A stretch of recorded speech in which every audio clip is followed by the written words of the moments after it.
And many times the template is a ChatGPT prompt, which says, this is how you tell ChatGPT to do it for you. So first step, hand over to a software. It's cheap, it's fast, perfect. Second step, teach a freelancer how to do that at scale. What's going on, y'all? Welcome back to the Struggle to Strength podcast, your source for real life application on how to turn your struggles into strengths in all things mind, muscle, and money.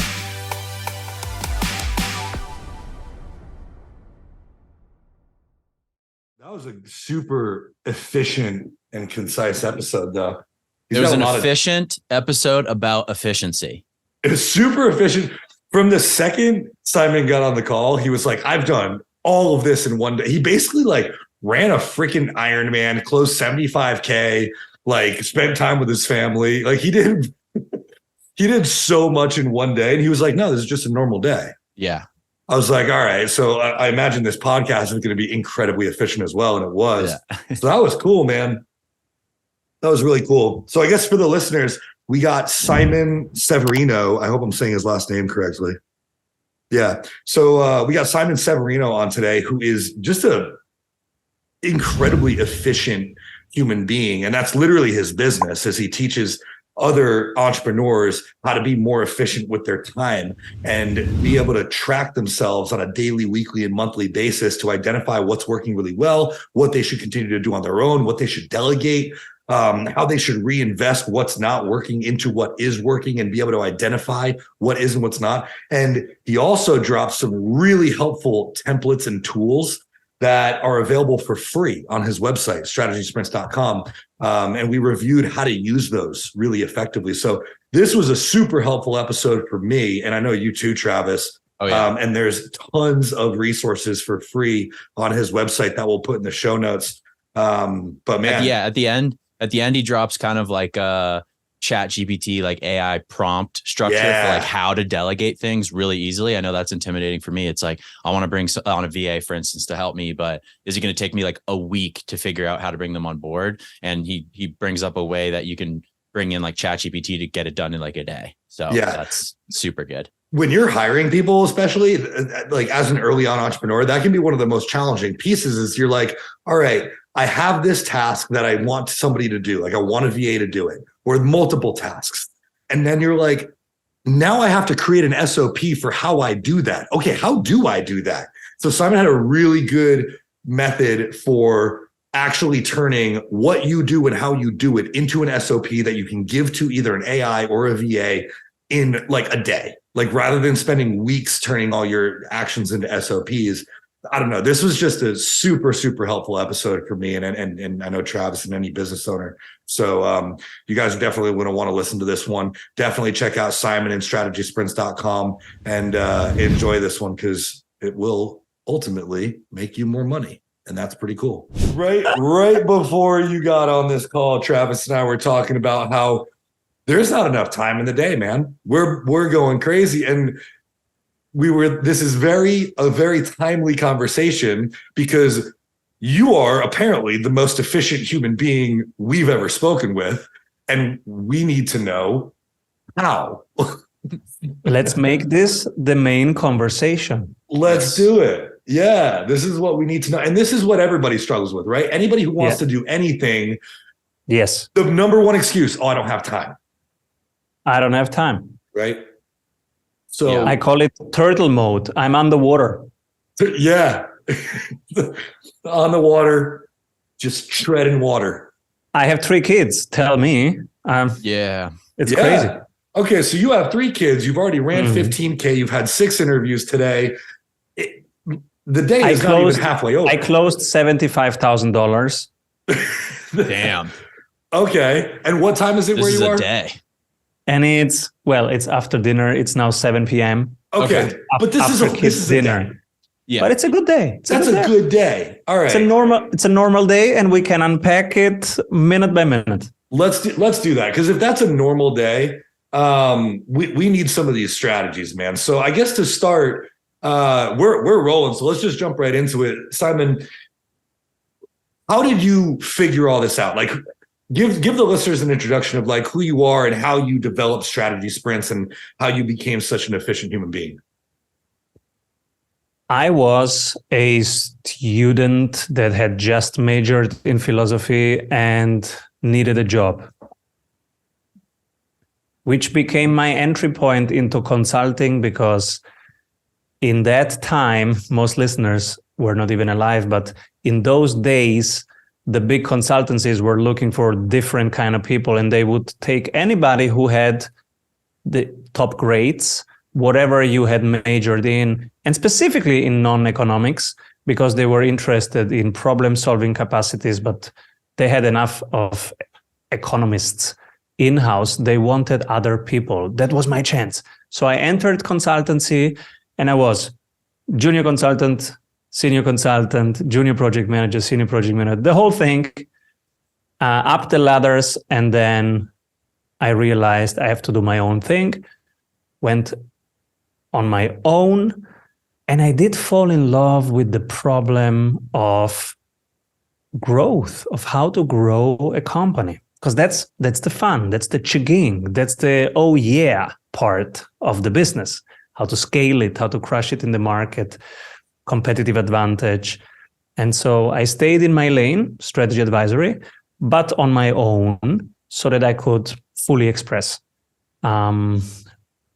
how I want to do this, and then made it totally digital. Now it's the Jarvis to the Ironmans out there. Those are the entrepreneurs, the builders. And so they have a Jarvis now. That's the short version. 21 years later, I got it figured out. But the process was a roller coaster. And I had to solve multiple things. They have to do with time, and they have to do with money. And we can go into both. Yeah, I think I'd love to dive into the time aspect, because, well, time is money, right? That money you can always make more of. Time you can never get back. I think people spend a lot of time spinning their wheels, wasting time, or waiting for something to happen, or waiting for an opportunity rather than acting on it or creating time, because you'll make time for what is a priority in your life. But you have this strategy to help make the time that you're spending on any given top subject much more efficient. So can you tell us a little bit about that strategy and the tools that you use? It's a process made of 3 pieces. It's a daily habit, weekly habit, monthly habit that I use. Daily habit: how did I allocate my time today? What will I delegate tomorrow? And I use a very simple tool. It's open source. People can download it at strategysprints.com. It's the daily flow. I literally write down, how did I allocate my time today? What will I delegate tomorrow? Now, you do this every day. After a while, you will get rid of all the admin stuff, the technician stuff, the little stuff, and you will stay with the big rocks, the higher leverage stuff, sales calls, joint venture partnerships, writing a book, speaking on stage. Those things will stay with you, and the rest you will delegate to a software, delegate to a freelancer, delegate to a colleague, bit by bit. So it's a process, but the daily practice is very simple. How did I allocate my time? What will I delegate tomorrow? And I do this every day since 21 years. And I still find stuff to delegate. Like last week, I delegated the hiring. So it never stops. You will still find things. You solve problems. As soon as you know how to solve them, you write it down, you hand it over, you move on to the next bigger problem. That's entrepreneurship. Mm-hmm. So that's a daily habit. Is this daily habit, is this something you do at the end of every day? Like is there anything you do in the morning or during the day? Or is it just like you've got your day that you had kind of planned out at some point, and then you do the day, and then you kind of review it at the end of the day? Is that how you do it? Yes. End of the work day, I review the day. I learn what to delegate next, and then I create the next day. So I write down, this is what I'm going to do tomorrow. First, I look at the calendar. There's the hard landscape. There is stuff that's a must. And then there is something that I can mold and I can design. So I do that based on the weather, based on my mood, based on what I want to do. And then I design the next day. Now I close my computer. The day is done. Next day starts. First 2 hours are me time, because I have 3 kids. So if I don't have my me time before they wake up, there is no chance I will ever have me time on that day. So first 2 hours are my hours. Then they wake up, then we play around, I make breakfast for them, etc. There are three little kids. And then I go to my computer, and there is the flow. I know what to do. I'm primed. The first 2-3 hours are deep work, and then the afternoon stuff is meetings, sales calls, interviews. And then it's dinner. So I have a flow of things. And the process of how I did find my own flow, because it depends on your energy patterns and what's giving you energy, right? I'm a morning person, so my day starts very early. But if you're an evening person, you will have your biggest, your deep work in the evening. Mm-hmm. So find your pattern. And how do you find your pattern? By reflecting 3 minutes every day, and bit by bit, your pattern will become very clear to you. So what do you do like for the chunk of like me time? Is that deep work? Is it like kind of like personal health habits, or like what do you do at that point of the day? So me time is personal time. Me. It's no business, nobody else. Just what do I need? And now if you feel inside of yourself, you know what you need. So what I need to run at least 10 kilometers in nature. I need to feel the sun on my skin. And I love to listen to podcasts or to audiobooks while I do that. And so I do that every day in the morning. And that's how I listen to one audiobook per week. And then I have a weekly book club. I come in there and I tell about the book. So that's my flow of the week. So morning, me time. Me, just what fills my batteries. Because I want to show up first as the best father and husband that I can be. So that's breakfast time and making everybody ready for school. Then as the best CEO that I can be. And we run operations in 14 countries right now. So that's complex enough. It's challenging. And then in the evening, I want to be, the best friend to my wife and to my friends that I can best possibly be. So I need energy for that. And so I manage energy first, actually. And in the business, I have priorities, and those priorities happen in deep work. That's usually the first 2-3 hours of work of the day. Is uninterrupted. There is nothing that's pinging me. There's no emails. There is no, well, there is Slack, but Slack is just my team. It's not really a distraction. It's quick answer. They run with it. Okay. So you've got kind of like your flow figured out. You've got like the me time in the morning, then you've got like deep work, and then you save room for like your calls and meetings and stuff like that later. And then friends and family. That alone.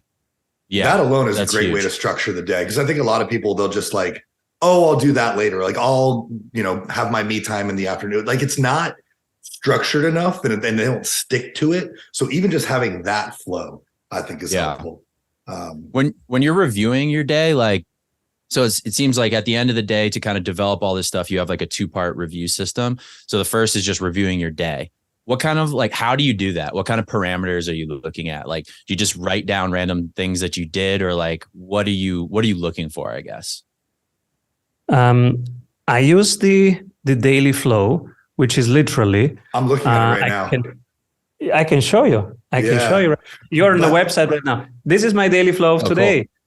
So that's what I'm doing. Dinner and then one interview. That's my day today. And so people can download this. And then it asks me 2 questions. Which of today's activities could be done by somebody else even better? So that's the delegation question. Yeah. And I will write here, I don't know, the accounting. Oh my God, accounting. Get rid of that stuff. And then one more. If I lived more intentionally and freely, what would I do? If I would do, oh my God, I would build a software out of my services. All right, then here, accounting, software. Done. Took me 2 minutes. And then I go to the next day. I pull the next, and this is tomorrow's day. So I think, what will I do tomorrow? 1, 2, 3. I close this, and I go and cook dinner or enjoy dinner or have fun with friends. I like that. And by the way, I think, Simon, you kind of glanced over it. We're going to put this link in the show notes for you guys, though, because right when you mentioned it, Simon, I went to your website and downloaded it. And I think just the structure of it is really helpful. 3 important tasks for the week, what time we're doing them, things that we could delegate, things that we would do for ourselves or live more intentionally. This is like a simple work journal is almost what it is. But the practice of doing so will keep you on task. So I really like this. So this is specifically for your daily tasks though, right? So this is for your daily habits. You have daily, weekly, and monthly habits. So what do you do for your weekly habits then? Weekly habit, I want to know, are we moving in the right direction at the right pace? Of all the activities that we do during a week, which one are actually working right now? And so we have a simple dashboard. It's the marketing number of this week, the sales number of this week, the operations number of this week. And operations is the client work, client delivery. So marketing number. We pick every 90 days the most important numbers and we track them weekly. That's the strategy sprints method, by the way. The 3 habits and the weekly dashboard, and 3 months, 3 goals. In a nutshell, that's the strategy sprints method. And that's why our clients have a good way of running a business, because they have this ingrained, it's their operating system. So the weekly habit, as a team, we come together, marketing, sales, operations, we're all in one room. And we look at those 3 numbers. And then we say, oh, the marketing number is not going up. What's happening? Number of subscribers. Usually we have 71 subscribers per week to the newsletter. Why is it 49? And then we look at each other and marketing says, but I did 100 brochures. And we go, we don't need brochures. I'm joking. We don't have, we are paperless, but we identify activities that we like doing, but that actually don't bring any results. And we always find that. It's like, oh, Simon created 3 videos about topic X. Yeah, he loves the topic, but nobody else cares about the topic. So Simon, stop doing that. And so every week we learn what actually doesn't resonate with our audience. And that's what you want to know. Do they need it? Do they take it? If not, we do less of that. And then, okay, let's see what's actually working. And they go, well, actually it's working, just inviting people to an event. Okay, let's do more events. I prefer do videos. But if our audience says events is what we need, well, then let's do more of that. We are here to serve them. Mm-hmm. And that's why weekly habit. Same thing with the sales number. Is the sales number going up or down? What's the conversion rate? How many discovery calls did we have this week? Well, usually we have 15 discovery calls per week. This week it's 12. Is this a pattern? Was there a holiday? What is it exactly? So daily habits are basically you're reviewing what you're doing day to day, like reviewing it, setting it up for the next day, and then also figuring out how you can make it more efficient by like delegating and kind of creating more time for yourself. And then weekly, it's like analyzing like how things are going and what you need to change to like hit your goals, basically. Yes, the daily is the individual practice, and everybody on our team does it. I'm the CEO, I do it. The marketing team does it. Head of marketing does it. VAs do it on our team. Freelancers do it on our team. We all do it because we all lead, not just leadership team leads. Everybody leads their part, right? Their work. And so, for example, my colleague Michelle came in 5 years ago as a virtual assistant with just one task, LinkedIn follow-up. From there, she did her daily flow. She did it every day. After a couple of weeks, she moved up to having full outreach responsibilities. After a couple of years, she became the head of marketing. After a couple of years, she now hires the new freelancers who have a single task.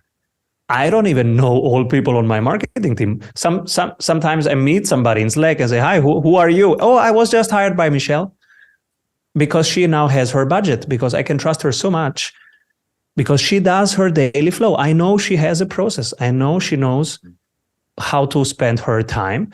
She knows how to delegate. She became a leader, and she is now hiring and creating the new leaders.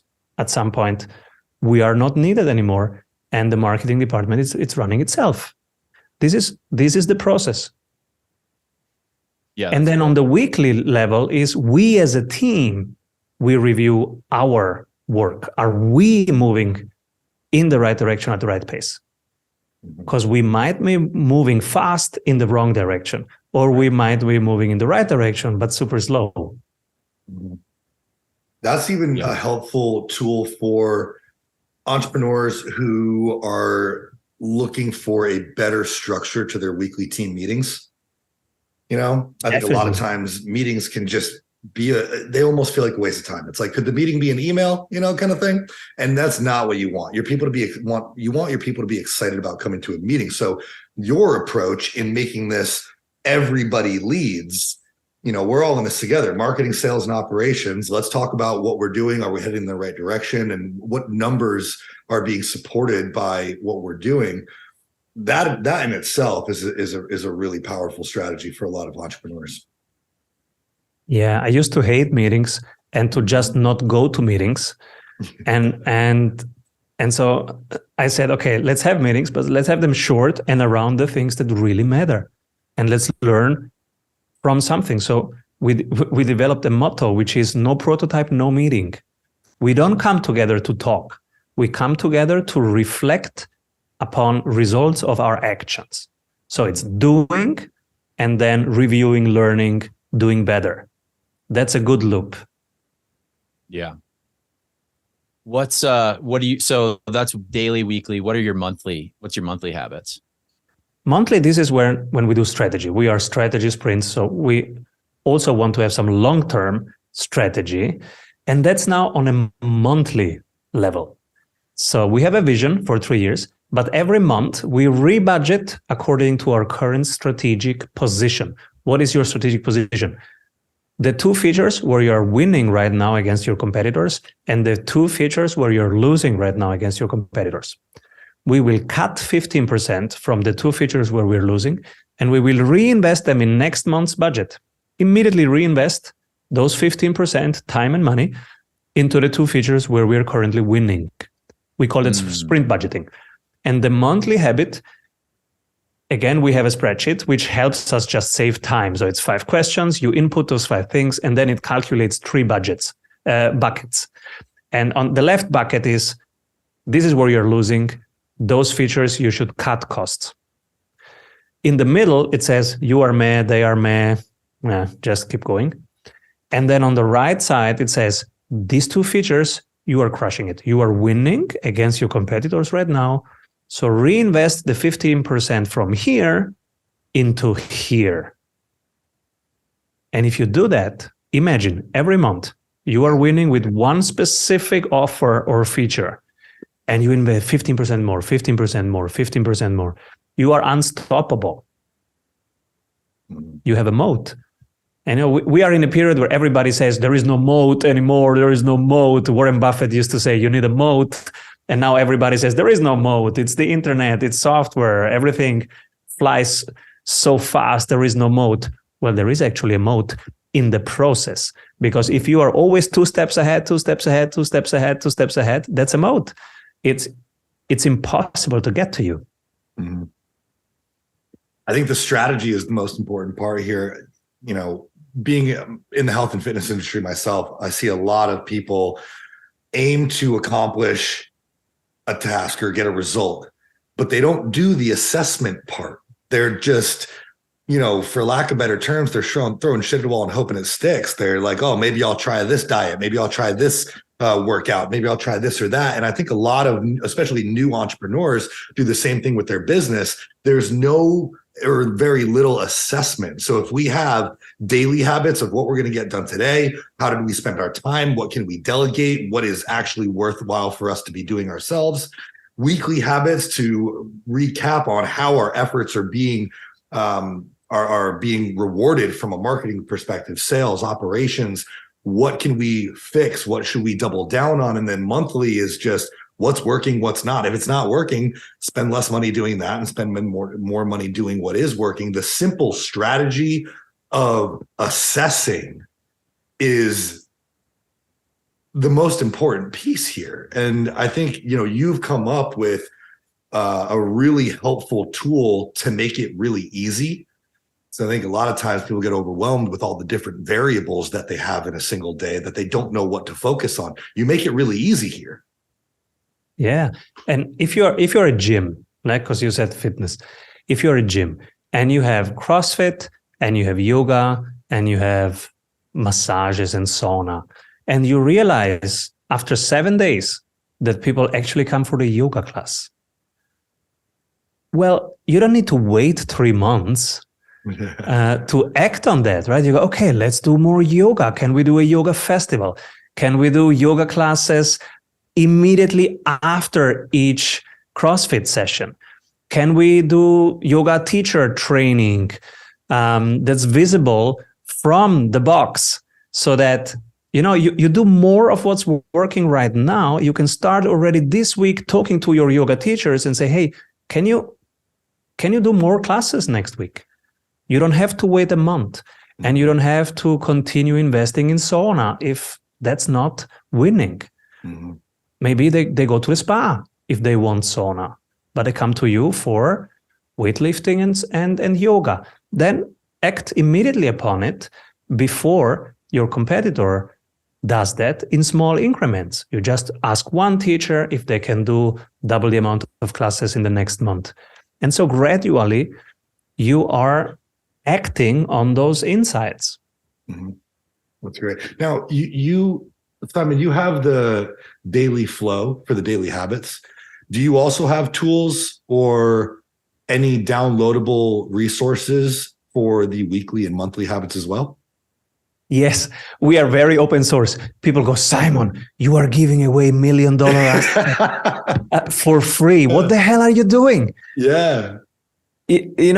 Everybody else has a paywall there, and you have to go into a mastermind or whatever to get those things.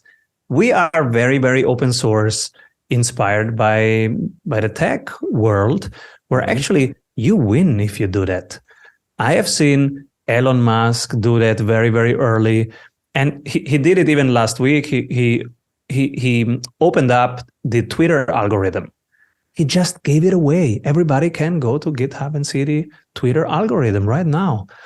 So it feels vulnerable, and it is vulnerable, but it makes you actually stronger. You get more feedback. You learn more. You learn about different angles. If 24 countries download something, you learn so much more because they have different angles. They find the blind spot that you wouldn't if you just have one country downloading it. Mm-hmm. So you learn more, you get better. But of course, only if you act upon that. So yes, we have them open source, strategysprints.com, but also we check how people use it and we learn from that. And every week we improve those tools. So if you have those loops, those quality control loops, and you improve your operations, then yes, week by week they get better. And then you don't have to worry that your competitors will use them, because we are 2 meters ahead. We have more experience in using them, and we are getting more feedback about them. Mm-hmm. I like the concept of giving away your best resources for free. I believe in that as well. We do that in our business. And looking at your websites for the listeners on strategysprints.com, I mean, there's like 10, 12, maybe even 15 just free downloads here. So as far as I did download, and I'm on this, I'm going to do this. I did download the Daily Flow. What do you use for the monthly or the weekly and the monthly? Is that here available on this website as well? I guess I don't always know what's exactly on there. My marketing team shares as much as they can every week, and they're continuously updating it. But just download them all. We try to share as much as possible.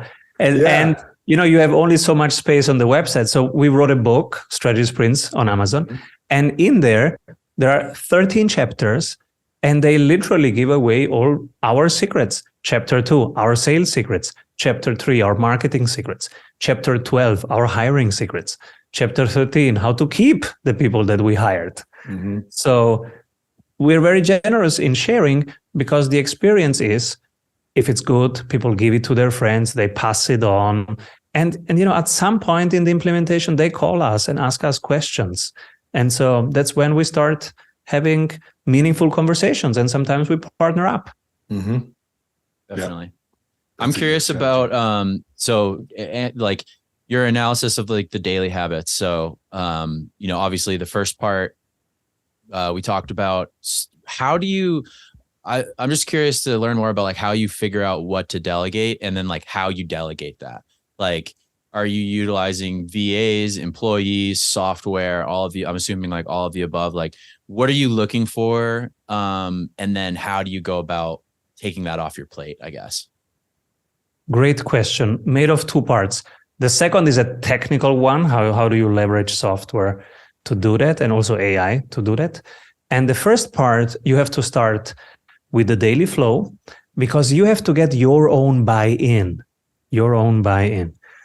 So for example, in the fitness world, it would be, just tell me what are you eating? And I say, I eat clean, I eat veggies. But then you say, write it down, and write down the macros. Mm-hmm. And then you get a completely different pictures. Mm-hmm. Oh, veggies and cake and chips and Red Bull. Yeah. That's the difference. And so you write it down, and by writing it down, you start feeling some tasks like, I hate this. I don't like to do that. Yes, I like sales, but I don't like entering the LinkedIn URL into the CRM. Oh my God. I did half an hour of copy and pasting data of people to create a contact in my CRM. I hate that. So that's the buy-in. Now you got your own buy-in, because everybody knows we should delegate, but we don't do it unless we feel that we have to. Now, okay, right. It's time. So either you identify something because, I don't know, it's 7 p.m., everybody wants to eat dinner with you, and you go, I can't. That's a trigger where you get your own buy-in, or from the daily flow. Now you are ready. Now you commit to do it. That's the first step. That's why daily flow, because you have to negotiate that with yourself. And when you're ready and you say, okay, I'm going to hand off editing my YouTube videos, or I'm going to hand off writing the invoices and sending the invoices. Now you are ready. And now it's just a technical thing. And for those technical things, we have 274 blueprints ready for our clients in the Sprint University, and we just hand them the template. And many times the template is a ChatGPT prompt, literally, which says, this is how you tell ChatGPT to do it for you. So first step, hand over to a software. It's cheap, it's fast, perfect. Second step, teach a freelancer how to do that at scale. So now they do the whole thing, the whole week. And then third step, now that it's working repeatably and reliably, and you have volume coming in and you want to scale it, okay, now get somebody full-time on your team to do this and to start hiring the next freelancers. But the first step is daily flow. And okay, now I'm delegating. The second step is writing it down and having ChatGPT write it down for you. We usually have our clients, because documenting processes is boring. And it's a time sucker. Mm-hmm. So you're trying to free up time, but you have to take time to do it. It's paradoxical. So we say, no, don't take any time. Just do what you are doing. Record it via a screencast. So you do your task. I don't know, writing a post for LinkedIn. So you do your task. You record yourself while you are doing it. That recording you give to ChatGPT and you ask it to transcribe it in a way that a fifth grader could do it from the lens of an operations manager. And it will write down the process. These are the 12 steps, how you did this task. Now that you have it documented, now you hand it over to a freelancer. So ChatGPT can transcribe videos? How does that work? Can transcribe, can summarize, can improve, can create SOPs, standard operating procedures. How do you go about doing that? Like, do you take the MP4 file and you just drop it into the chat, or like, how do you do that? I would have to ask my operations team how they do it, but I guess it's the screencast, and then the screencast, you have it transcribed. So please transcribe the content of this video, and then you upload the transcription into ChatGPT and say, write an SOP step-by-step process that a fifth grader would understand out of this transcription. Got it. Okay. Mm-hmm. Yeah. So it might actually be another AI that does the transcription. I don't know, but either way, that's just semantics. Either it doesn't really matter. Either you give it to another AI to transcribe it first and then to ChatGPT, or probably in a couple of weeks, ChatGPT can do both. It's learning so fast. Yeah. Or you could just ask ChatGPT, like, hey, this is what I want to do. What should I do? And they'll probably it will say, use this AI, transcribe it, give it to me. Yeah. That's so cool. Call my cousin.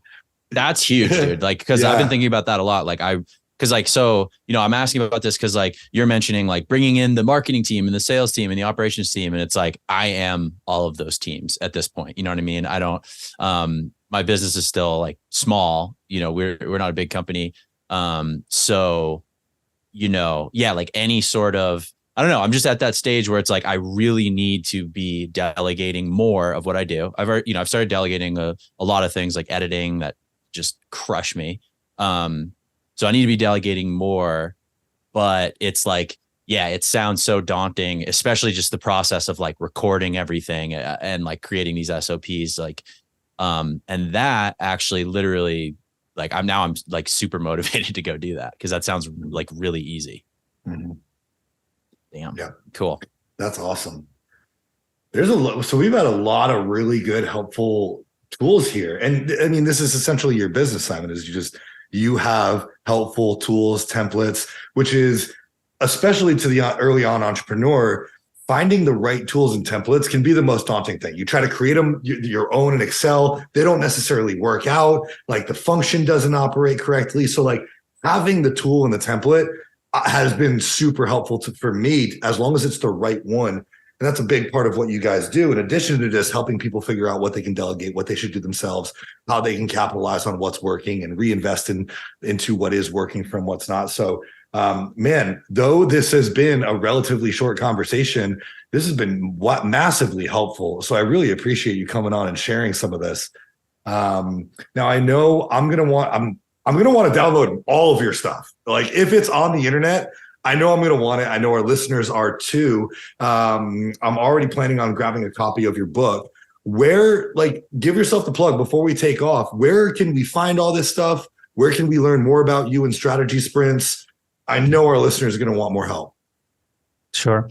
So most intense way of working with us is getting a one-to-one sprint coach. And in 90 days, they can double your revenue because they implement the core systems, daily, weekly, monthly habit, and then especially our sales systems. They are what actually improves your conversion rate, your win rate, shortens sales time, and makes everything smoother in your sales processes and more repeatable. So that's one way. You go to strategysprints.com, you start talking to one of the coaches. If you just want to test the tools, go to strategysprints.com, use them, see if they're working for you, see how far you come. And if you want also case studies and the literal checklist that we are using, go to Amazon. The book is called Strategy Sprints. It's called Strategy Sprints. It's getting translated in Chinese right now. And it's like a cookbook. I have it here on my desk. and sometimes my marketing is not working, I go to chapter 2 and I check, which step did I skip again? Oh, step number 6. Okay, let's go back to step number 1. Mm-hmm.